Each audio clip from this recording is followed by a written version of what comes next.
Electrical pump ని start చేయడానికి electricity అవసరం అవుతుందో అదే విధంగా మన హార్ట్ పంప్ అవడానికి భూమి మ్యాగ్నెటిజం అవసరం. అది మనకి తక్కువగానే దొరుకుతుంది, ఎందుకంటే మన పక్కనే 3 అడుగుల్లో ఇనుము ఉంది.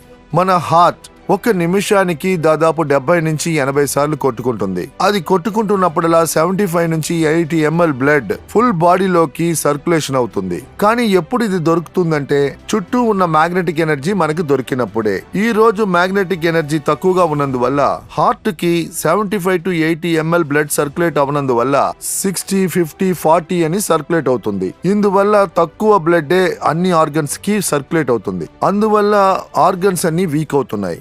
నేను 4 చపాతీలు తినవలసిన వాడిని 2 చపాతీలు తింటే ఎలా బలహీన పడతానో అదే విధంగా మన ఆర్గన్ పార్ట్స్ కి హార్ట్ తక్కువ సర్క్యులేషన్ ఇచ్చిందంటే అప్పుడు ఏమవుద్ది, each and every organ part కి తక్కువ బ్లడ్ వెళ్తుంది. ఇప్పుడు ఇది నేను మీకు బ్లడ్ సర్క్యులేషన్ కి మ్యాగ్నెటిజం కి ఏం సంబంధం ఉందో చెప్తాను.